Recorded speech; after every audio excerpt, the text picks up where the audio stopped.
Buenas tardes a todos, ¿cómo están? Bueno, pues el día de hoy voy a hacer un video diferente. Entonces lo que voy a hacer es que voy a resolver unos cubos mientras doy mi opinión sobre dos libros que leí durante estas vacaciones. Y sí, estoy a una semana ya de entrar otra vez a la universidad. Estos libros son Luna de Plutón y Luna de Plutón 2, La Guerra de Yitzhak. Bueno, entonces, ¿qué pasa con estos libros? Lo que pasó fue que cuando Dross empezó a anunciar su libro Luna de Plutón, pues yo lo compré, apenas salió acá en el país. Eh, yo lo compré y pues leí hasta el capítulo en el que llega, bueno, advierto, ¿no? Alerta de spoiler, ¿no? Si no han leído, por favor, cierren el video, ¿no? Y quieren leer. Entonces, yo llegué hasta el capítulo en el que Claudia enfrenta al emperador Gargajo, lo mata, aparece Amén por primera vez y pues hasta ese punto yo suspendí la lectura un tiempo. Pero yo pensaba, no, es un libro trivial. ¿Por qué? Porque las primeras páginas pareciera que fuera escrito por un niño pequeño. Digamos, hay mucho cliché, hay, digamos, cosas muy predecibles, ¿no? Hay una línea narrativa que al principio se ve sencilla, un parque de diversiones, que vivían en los planetas. Parece un cuentico escrito por un niño pequeño, ¿sí? Inicialmente. Pero nada más durante la primera obra de Dross, que es el primer libro publicado de él, uno alcanza a dar cuenta, digamos, del desarrollo o la maduración que tiene la pluma, la redacción de Dross, de Ángel, ¿no? ¿Por qué? Porque cuando Natch cae en Hamil, la historia es totalmente distinta. A medida que uno va avanzando, la historia va cogiendo músculo, ¿no? Ahí estoy resolviendo el 223 de ZQ. Bueno, entonces a medida que uno va avanzando, la historia va cogiendo músculo, ¿no? Así que, pues bueno, cuando Natch cae en Hamil, Natch es el león de la portada del libro Luna de Plutón 1. Cuando Natch cae en Hamil, la historia ya es totalmente diferente, porque hasta ese punto a uno ya le habían explicado que el emperador Gargajo, que había hecho un atentado terrorista en la luna de los ogros, no sé qué, pero cuando cae en el planeta de los elfos, explican, digamos, una rencilla personal que había habido ahí desde hace muchos años atrás. ¿Y qué es lo que pasa? Que el libro lleva a uno, digamos, el flashback, si se quiere, y entonces cuentan la historia de cómo el rey de los ogros, o sea, el papá de Claudia, que es una de las protagonistas, había matado a la esposa de uno del elfo protagonista, ¿no? De Panic. ¿Qué pasa? Esa fue una de las partes que más me gustó de ese libro. ¿Por qué? Porque, digamos, traer un flashback y ponerlo ahí no es para nada difícil. Eso es un recurso literario muy difícil de manejar. Y pues fue algo que yo disfruté muchísimo de leer. ¿Sí? Entonces ahí explican la rencilla personal y a partir de ahí empieza a desarrollarse la línea narrativa. Entonces explican cómo ogros y elfos dejan sus diferencias para al final enfrentarse a un enemigo en común. Bueno, entonces, ¿qué pasa? Anotaciones sobre este primer libro. Es un libro, digamos, para niños no es, para adolescentes tampoco.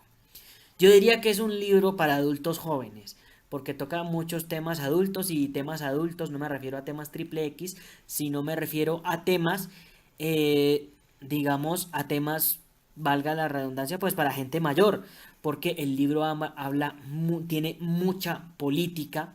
A lo largo del libro se tienen muchos términos políticos, se habla de sistemas de gobierno, mencionan el comunismo, mencionan las dictaduras, hablan de un triunvirato que quieren hacer los antagonistas y pues hablan de diplomacia a lo largo del libro, explican de las relaciones de la Hermandad de Planetas Unidos.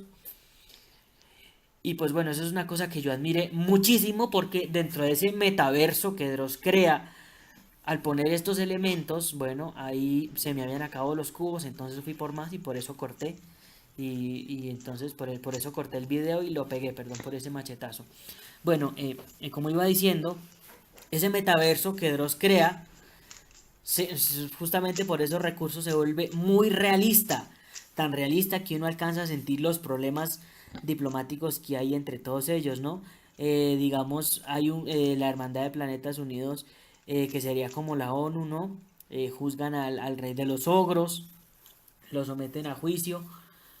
Y pues bueno, A partir de todo aquello, pues es un recurso que hace el metaverso de Dross, a pesar de que uno sabe, o sea, uno dice, pues obviamente que nada de eso es mentira, pero es que lo que pasa es que todos los recursos hacen que se vea plausible, que se vea creíble, o sea, que parecieran problemas de la vida real. ¿Sí? Uno el cuento se lo cree. Y pues yo pienso que, digamos, uno tiene que saber de política o tener una idea para poder entender esas partes, o al menos para, bueno, no para entenderlas, pero al menos para disfrutarlas. Sí, uno tiene que saber algo de actualidad política para uno disfrutar, digamos, esa pequeña arista del libro, ¿no? Ese lado del libro. Y pues fue un recurso que yo no había leído en muchos libros de literatura, la forma en la que él toca todos esos temas políticos y se los pone a unas cosas que no existen, a un metaverso que no existe, pues son problemas diplomáticos en mundos ficticios, pero son muy reales. Y pues yo diría que, no sé, yo diría que Dross se basó, digamos, en todos los problemas que tiene esta región del mundo para poner esa parte ahí en Luna de Plutón, que fue algo que yo disfruté muchísimo. Bueno, ahí estoy resolviendo el 5 por 5. Bueno, primero. Segundo, los... segundo, la narración, digamos, es una narración, es de esos libros de literatura, porque no todos los libros de literatura lo logran, que uno los lee y uno vuelve a pensar en esos libros y uno no recuerda texto, sino que uno ve la historia a pesar de que solo leyó texto. Con Luna de Plutón me pasó eso. Luna de Plutón es un libro que a lo largo de su desarrollo tiene batallas de naves épicas, son unas batallas, o sea, es que lo que pasa es que no es solamente inventarse la batalla y ya, sino saberla narrar de forma que, digamos, el lector la vea palpable, ¿no? Vea esos hechos palpables. Muy pocos autores lo logran, ¿no? Por ejemplo, en el Escuadrón Esqueleto, cuando hablan de los pilotos que se mataban, uno también lo siente, de Polly Horvath. Dross logra esa sensación, pero la logra muy real, o sea, digamos, por ejemplo, la primera batalla de naves, que es la batalla entre los orcos y los elfos, la parte en la que los da la impresión de que de que los ogros van a ganar. Y entonces uno de los ogros dice, hey, demos el golpe de gracia. Y pues en la nave de los elfos están mirando los daños y todo eso. Dross tiene una pluma, o sea, mete los diálogos, mete las circunstancias, mete las descripciones, todo, volviéndolo una experiencia increíble. O sea, es que uno ve la batalla, uno se mete en la nave. Y pues eso es algo muy positivo que tiene el libro. Ahora, las naves, también una imaginación increíble, diseñar todas esas naves, diseñarles medidas, todo, todo aquello, ¿no? Digamos, de todas las naves, la que más me gustó a mí fue pues la Parca Imperial. Fue mi nave favorita de todas, a pesar de que fue la del villano. Pero pues, o sea, yo lo digo fue por lo, digamos, no solamente por el tamaño que es exageradamente grande, sino por la descripción que hacen de lo poderosa que es. Y pues porque cuando digamos la escena en la que Ochime el Calamaren está con Halifax, hablando de la nave por primera vez, que la va a pilotar, uno alcanza a zararse, uno se... A mí me pasó, yo me alcancé a preocupar por el personaje principal, por los elfos, por Panek, ¿no? Y pues esa fue una nave que estuvo muy bien plasmada en el texto, muy bien descrita. Y pues yo nada más de imaginarme a los elfos peleándolo, o sea, yo cuando leía la escena la vi, yo me imaginaba, imagínese uno tener una bestia de esas al lado, yo alcancé a sentir el vacío, la impresión de tener algo así grandísimo al frente mío, porque la descripción es increíble. Pues bueno, ¿qué puedo decir de ese libro? El libro, digamos, la batalla final es también muy chévere, el desenlace. eh, Me dio algo de tristeza cuando Claudia murió, pero sin embargo, eh, admiré mucho el personaje que yo más admiré en ese libro fue a Panek, ¿no? Panek, que es el personaje principal, el Shah de los elfos, el Shah de la Anubis, que es la nave élfica, ¿no? La nave con cabeza de lobo. Y pues yo lo admiré no tanto por lo que es, sino por lo que significa, como esa gallardía, por falta de un mejor término, ese patriotismo élfico, ¿no? Como esa, como ese cariño por su tierra, esa perseverancia, ¿sí? que es un elfo temerario. Ahí pintaron un Panek, un héroe así de esos que no tiene par. Y pues fue el personaje que más me gustó. No solamente porque lo muestran ahí como, digamos, como batallador a bordo de la Anubis y más adelante de la Pegaso, que es la nave que heredan de los antiguos, sino también lo muestran como padre de familia, ¿no? Lo muestran como una persona comprensiva con Natch,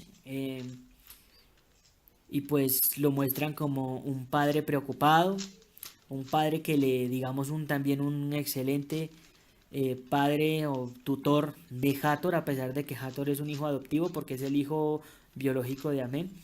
Y pues digamos, todas esas cualidades que le ponen a Panic en el primer libro yo las admiré. Y yo lo disfruté muchísimo. Muchísimo porque además ponen un personaje maduro, ¿no? Un personaje maduro que a pesar de que le asesinaron a la esposa, él sabe perdonar a los elfos y dejar las diferencias al lado cuando ve que a los ogros, perdón, cuando ve que los elfos cuando ve que los elfos empiezan a tener simpatía con los ogros cuando después de la primer pelea que los hacen aterrizar en el planeta de ellos para solucionar las diferencias. Bueno, Luna de Plutón, un libro excelente, 10 sobre 10, no tengo ninguna queja. Es una historia que al principio parece trivial, pero a medida que va avanzando las páginas va cogiendo músculo y adopta muchos elementos que la hacen verse real, plausible, loable. Un libro excelente. Esto me lleva a hablar de la guerra de Yisak, ¿no? Mi libro, Luna de Plutón 2, la guerra de Yisak, está siendo una... Perdón, qué pena. Bueno, entonces, bueno, en la guerra de Yisak, ¿qué pasa? Bueno, la guerra de Yisak no es muy diferente en todo lo que ya acabo de mencionar con Luna de Plutón 1.